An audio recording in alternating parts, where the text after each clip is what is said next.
Gods and goddesses in training, welcome back to the channel. It is Uncle Makara, all relations.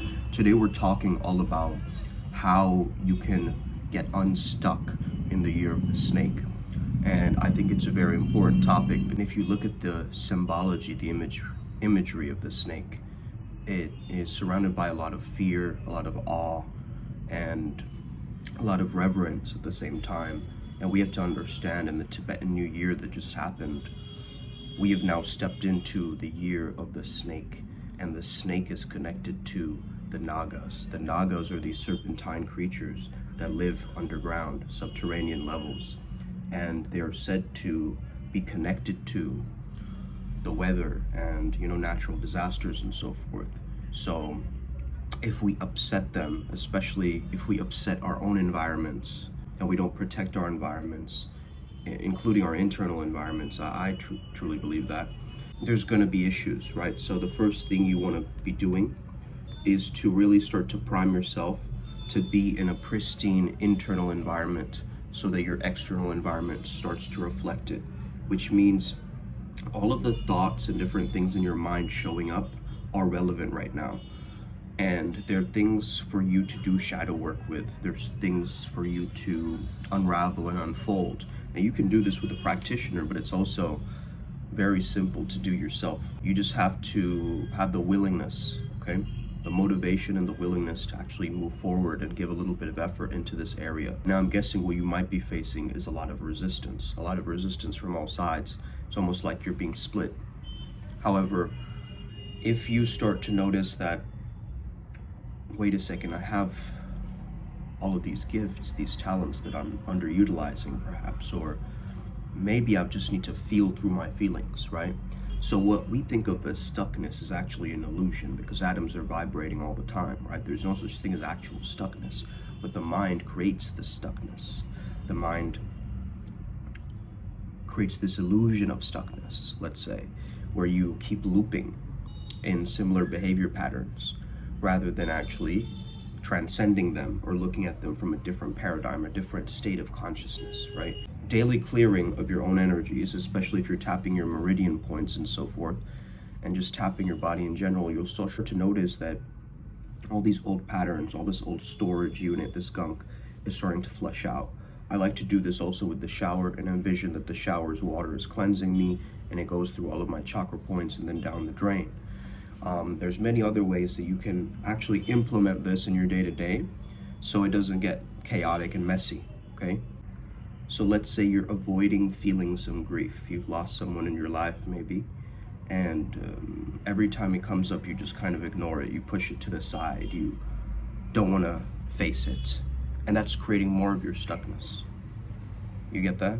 That's creating more of this inner emotional baggage that hasn't been properly opened up yet.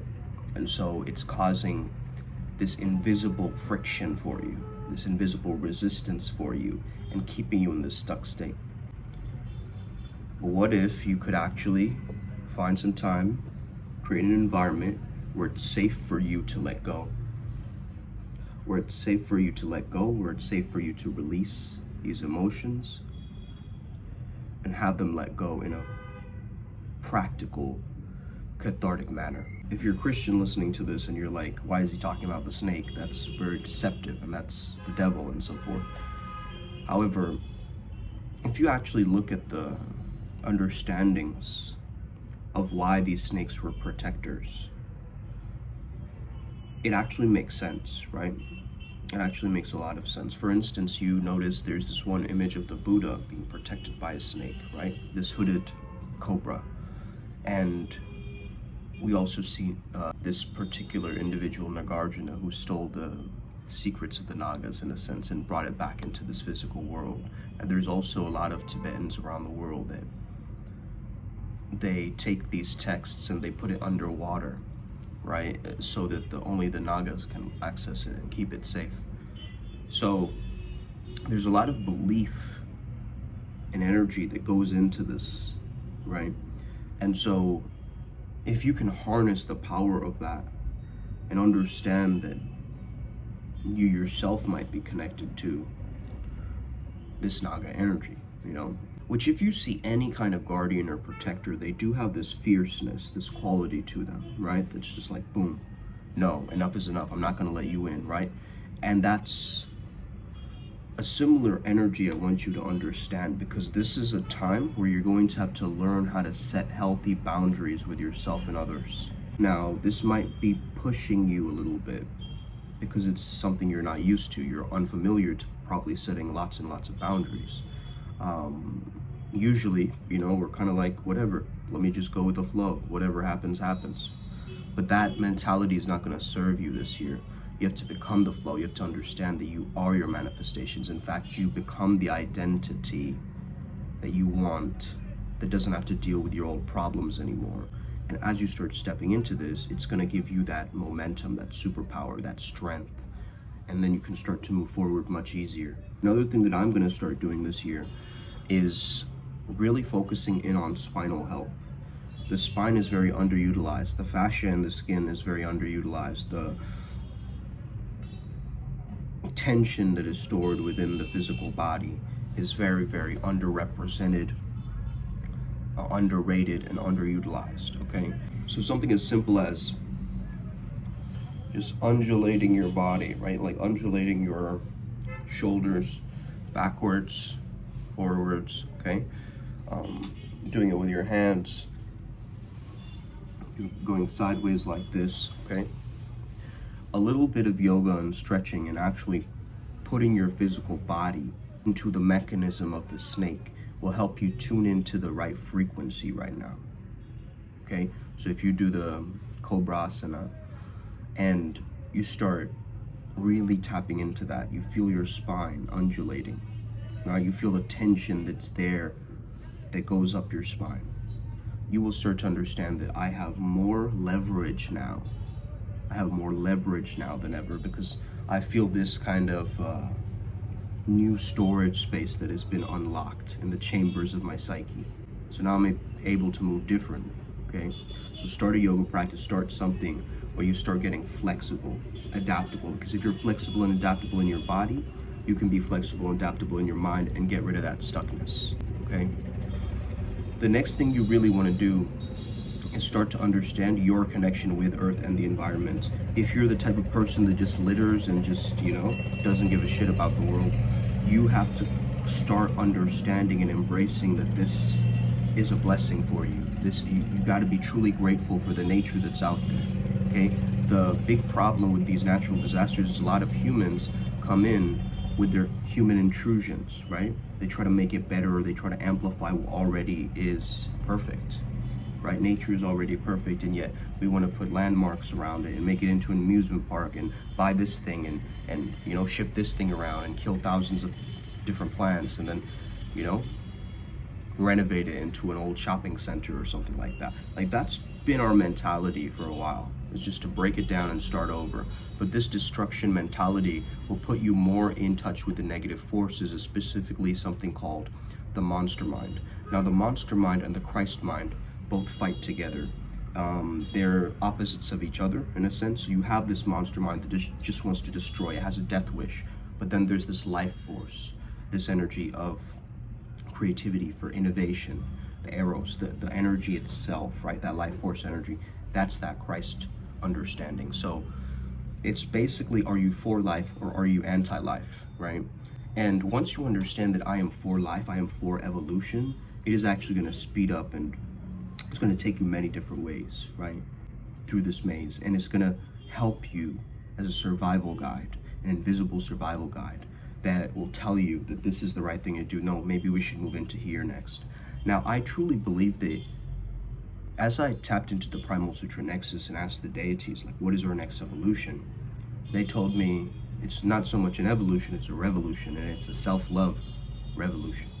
And it's not the self-love that's been sold to us. Okay, so we might even need a new word for it. Perhaps it is a reverence of the self through the selflessness of the I am. That's not even close enough. I don't think we can get to a very solid word for it. However, it's the idea that the self is not just the physical body, not just the physical, thoughts and beliefs and actions and all this kind of stuff, there's this invisible process happening as well. And we pay attention and we pay reverence to that. We pay homage to that. We understand and respect the Naga within ourselves, right? There is this snake-like quality within ourselves, and we have to understand our shadows instead of being flung around by them, okay?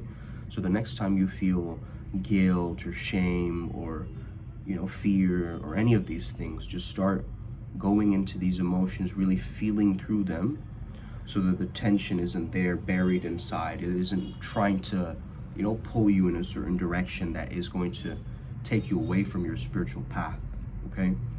But is actually going to amplify it.